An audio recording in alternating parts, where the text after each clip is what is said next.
Let's start here. This is a 59 reissue. I've had this for a long time. Put Grovers on it. Why not?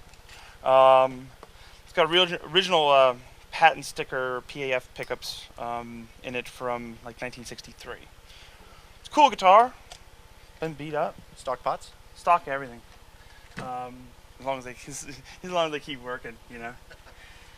This is number 52, JB Les Paul with the white hardware. People online complained that they weren't sure if they liked the black hardware on my model. So for $40, I went and bought some white hardware, and it looks like a real 57. This one here is on my. This is the one that's on the truck. This is the Bigsby guitar. I've had this one forever. This was a project that Dave, my guitar tech, Dave Pate, and I didn't really do anything. I actually just found the Bigsby. And we got bored one day at rehearsal. We were in California for a whole week rehearsing. And I found this Bigsby. I said, well, what am I going to do with this guitar? It's kind of like not played, and I don't really go to it. And I said, why don't we just put the Bigsby on there? So really wasn't supposed to go on there. It's not really a Bigsby for a Les Paul, but it somehow works. And it plays great, and it looks even better with the black hardware. And so, anyway. And some guy in Germany made this for me. So. Cool. This is JB Les Paul serial number 001, which is really cool. Too bad, I was always hoping like number 3 or 5 or 10 would sound the best, but unfortunately 001 is the best one, so that's the one I play. It's a really great guitar. Now we get to the Ernie Ball section. I use an Ernie Ball Steve Morse model number 2. This is the SMY2D. Figure Steve would come up with a nice number like that. Confuse us all. But this is the second version of the Steve Morse model, which is fantastic. I really love these Ernie Ball guitars. I think they really are the nicest stuff, and they're actually the nicest people in the world. I mean, I'm a Gibson guy, tried and true, and they send these over, and we play them, and they're really cool. DiMarzios. They're the Steve Morse ones. They say Steve Morse on it. So this is one they made for me for the Royal Albert Hall, but it got there a day before, and we didn't have time to put it in the DVD. But this is a double neck.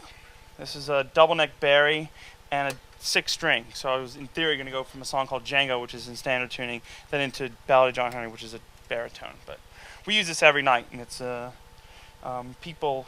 They see you walk out on stage with a double neck. They know something cool is about to happen. Even though if you sing and play out of tune, it still kind of distracts them for a minute. This is the original baritone that I used for Ballad of John Henry. Notice the string that's left like this. That's so I can go up to the theremin, and it makes a very weird sound with the theremin. Crazy. But these are great. This is a John Petrucci model baritone with the acoustic and everything else. So. What else we got hiding around here? We have this Yamaha LGX36 acoustic guitar, and there's the spare for that. These are really cool, really articulate. I really dig the. You kind of get that rapid fire attack, on those. What else? Sitting here, I've been using this for a while. Wow, look at that. 1991 Cardinal Red Firebird I bought from my friend Matt, 30th Street Music. When stopped on 30th Street, wanted to get a soda at a deli.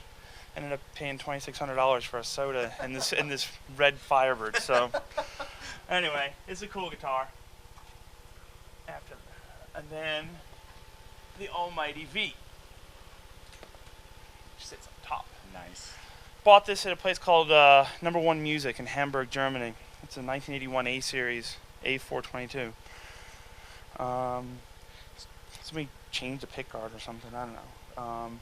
But it's a great V, and it's super light, and I love it. And again, when people see the V come out, they know something cool is going to happen, even though if it doesn't, if it doesn't even sound that way.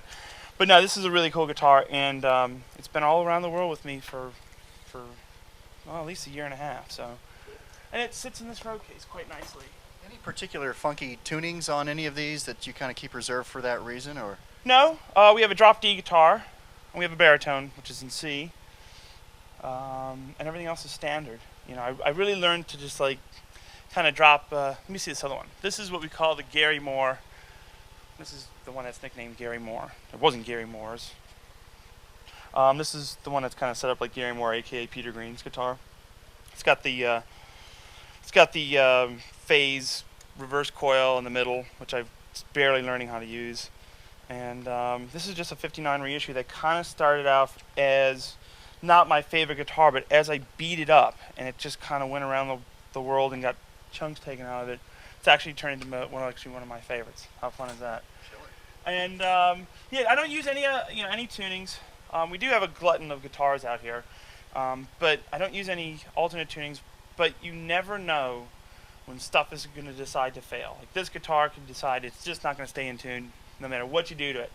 Okay, you got to go to the backup. Go to the backup. You know, every time we think about paring this stuff down into something that makes sense and doesn't seem like I'm rubbing in the faces of everybody that I have owning these guitars, something will break that just goes, that drives home the point that we kind of need it, you know? Yeah. Very cool. But this is what we use every day. Joe, thanks so much for your time. No problem, Joe. It's my favorite name, really.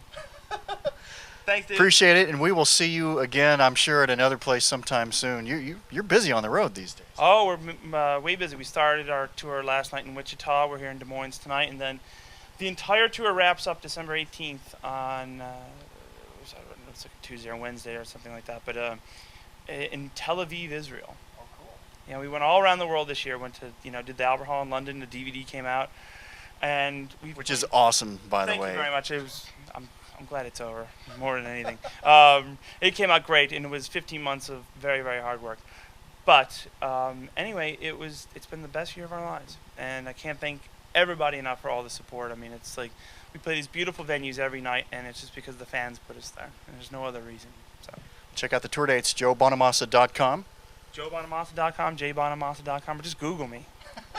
There you have it. I'm Joe Coffey. You're watching PremierGuitar.com.